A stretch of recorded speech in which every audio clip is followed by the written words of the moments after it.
No PBL team. 15 players na wala na sa PBL. Sayang ang talent dahil kulang ang team sa PBL.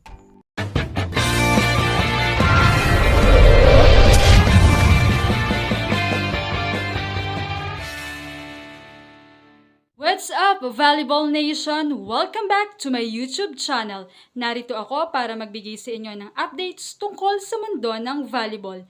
Pero bago yan, don't forget to subscribe and hit the notification bell para updated ka sa aking mga videos. Napakarami ng papausbong na manlalaro ng volleyball na nagnanais na gamitin ang kanilang talento para sa magandang buhay.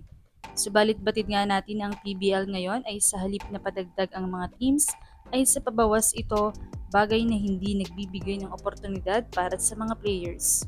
Mula nga sa pagka-disband ng F2 patungo sa Cherry Tigo, Petrogas at Signal. Apat na teams na ang mga players ay napunta sa ibang mga teams kahit loaded na at ang iba naman ay nawala na mismo ng spot sa kahit anong team. Kaya naman narito ang mga players na hanggang ngayon ay wala pang team. Ang mga players na ito ay lalo na at papalapit na ang PBL season. Walang kasigurudahan kung magkakaroon pa ba ng trabaho ang mga players na ito o mananatili na lang silang free agent. Alam naman natin na marami sa mga players na ito ay ang hanap buhay at hindi rin lahat ay nabibigyan ng opportunity sa mga endorsements at pawang paglaro lang talaga. Swerte o mapalad nga lamang yung mga players na sadyang mayaman na at kahit nga hindi sila makapaglaro ay may mapagkukunan pa rin sila. Kaya naman balik tayo sa listahan ng mga players na walang team ngayon sa PBL. Una na nga riyan ay si Ivy Perez. Si Ivy Perez nga ay marami ng team na napuntahan at ang huling team nga niya ay ang Signal. Hindi man nga siya masyadong nagamit, subalit maaaring naka-inspire at nakatulong pa rin siya sa team. Sa ngayon nga ay wala pang team ang kumukuha sa kanya. Well, hindi rin natin maitatanggi na napakarami ng talented setters ngayon. Kaya malamang ay isa yan sa dahilan kung bakit wala pang nag-a-approach sa kanya bilang siya ay isang setter din.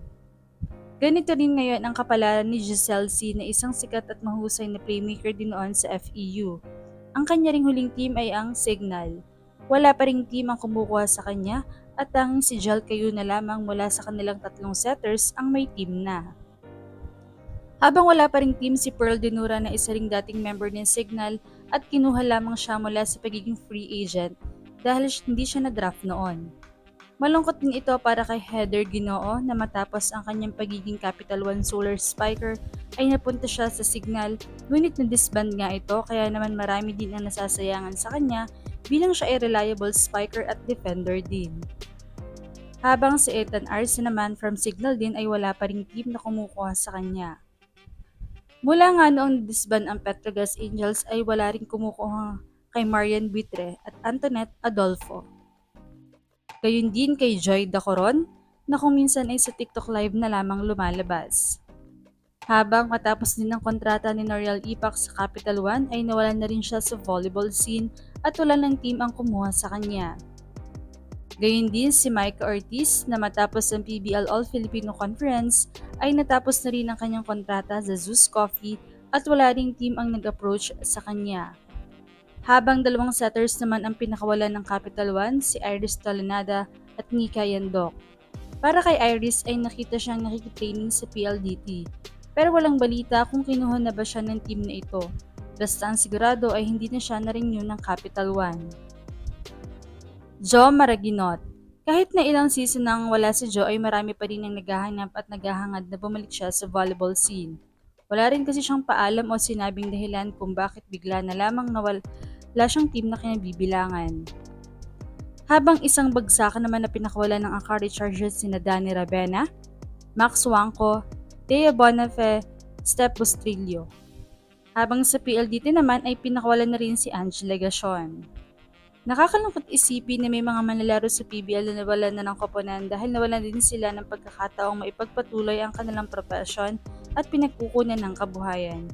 Sa kabila nito, maituturing itong bahagi ng realidad ng professional sports kung saan may mga pagbabago sa mga koponan at liga. Gayunpaman, ang kanilang talento, karanasan at dedikasyon sa volleyball ay nananatili.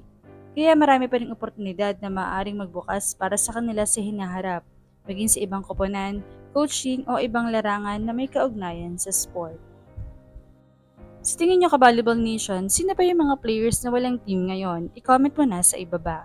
Thank you for watching and don't forget to subscribe.